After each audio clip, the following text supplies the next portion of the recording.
All right, let's go out to Missouri right now, the Show Me State, and boy, did he show them. Rick Santorum swept the states of Missouri, Colorado, and Minnesota. Senator, good morning to you.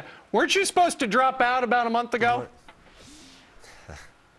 Thanks, Steve. No, well, yeah, I guess there were a few people suggesting that, but not very many. In fact, the last few weeks, while we weren't doing particularly well in the polls in Florida and Nevada, we were doing great in getting the kind of support that we needed to keep this campaign going. Our fundraising was maybe our best 2 weeks, the last 2 weeks. And we felt it. We felt it coming. We felt that people were understanding that we have the best record and the best vision to go up against President Obama.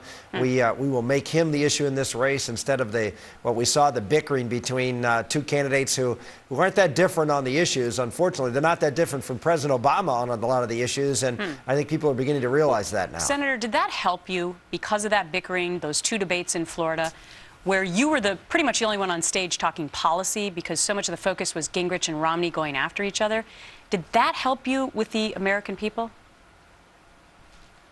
I don't think there's any question that the American people are looking for someone who has a positive, uplifting vision for the country, that's going to talk about getting our manufacturing jobs back in this country, talk about, yes, the very poor, and giving them the opportunity to rise in society. I was the author of welfare reform, and I don't believe that government safety net programs are the answer to the very poor. In fact, just the opposite. What we need to do is provide ladders to success all the way down to the poorest of the poor in America. So you look at the kinds of things that we've been talking about across this country, and they're resonating with people, and I'm hopeful that that will continue as time goes on. In your 3 wins, 2 substantial wins, and one was was about a 5-point win. That was Colorado. Minnesota and Missouri were blowouts for you, especially without Newt Gingrich in Missouri, a substantial win. Mitt Romney's campus said this: "We are emphasizing the campaign is emphasizing is going to be looking at making a decision to compete in states that matter delegate-wise, and they're sticking with that. Since these delegates are going to be awarded later, the Romney camp indicating that they didn't really want to focus much here."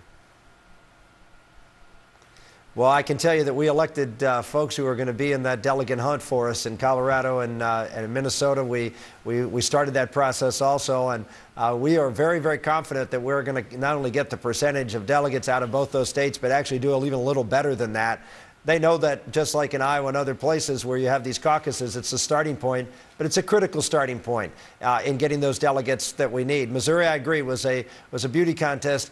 But Missouri is a very, very key state, and we saw a huge 55%, guys. I mean, this was, we beat Governor Romney by 30 points in 2 states here in the Midwest. And Governor Romney spent more money than we did in Minnesota. I think he spent more money in Colorado than I did.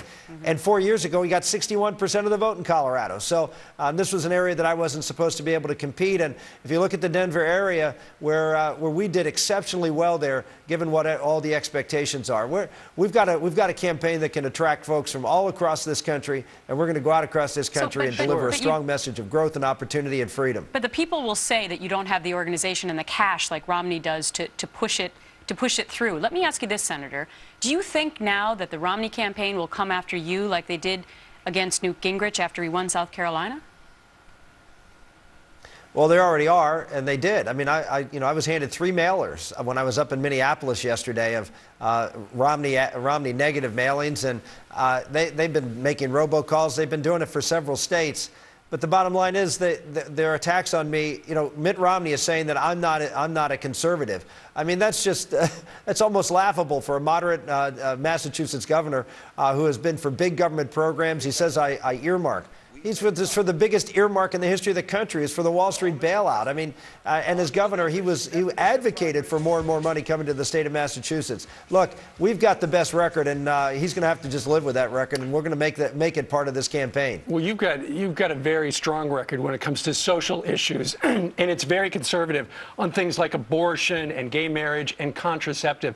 And how big an issue was, since the White House and this administration is forcing upon Catholic institutions, including hospitals and universities, the mandate that they've got to provide contraceptive, sterilization processes and stuff like that to their employees. How big was contraceptives?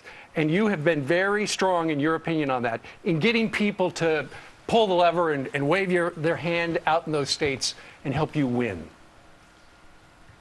Oh, I don't think it was, I mean, big issue at all. Our numbers were doing much better even before this controversy came up. And, you know, we've been talking about jobs, and we've been talking about the importance of manufacturing and giving opportunity to people from the very bottom up. And we've been talking about the fundamental issue of our founding fathers' freedoms and building a great America again, believing in free people, free markets, free economy from the bottom up, not top down. And the issues I've been stressing are Obamacare, the Wall Street bailout, and cap and trade. 3 issues where Barack Obama and unfortunately Mitt Romney are in the same position where they believe in the government managing the energy, manufacturing, healthcare, and financial services sector of the economy. That's what got us going across this country, and it's going to keep us going all the way to the fall. Well, back to Steve's question, it is a big deal, and I know you brought it up yesterday in your exit interview after acknowledging your crowd.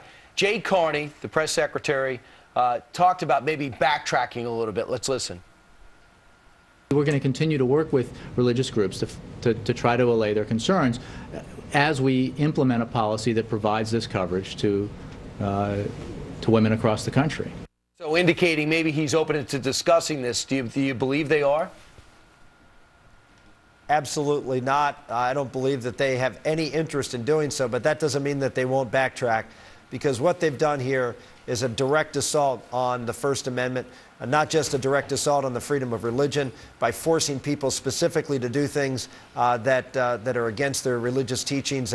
But number 2, as you saw with the military archdiocese, the U.S. Army basically told the Archbishop that he couldn't communicate to the people in the pews in the Army the information that what the Obama administration was doing. I mean, this is a president who just recently in this Hosanna Tabor case was basically making the argument that Catholics had to, maybe even had to go so far as to hire women priests to comply with employment discrimination issues. This is a very hostile president to people of faith. He's a hostile president, not just to people of faith, of all freedoms, economic freedoms. He believes he's the smartest guy in the room, and he should tell people what to believe and how to run their lives, and that's what this election's about, and that's the contrast that I bring on a variety of issues, economic freedoms as well as First Amendment rights. Well, Senator, what I get from this theme, what everyone should get, whether they support you or not, is that hard work pays off. That's right. Impossible odds, you kept yourself in contention, and now everyone's saying, you know, you're up there and near the top spot, if not there. Congratulations. Well, thank you. Hard work and good ideas and a great vision for the country. And a lot of great people went out and worked very hard for us. This was a grassroots effort, and a lot of wonderful folks across this country. I just want to thank you for your help and your prayers. All right. We'll see how this continues for you as we move towards Super Tuesday and a couple primaries in between.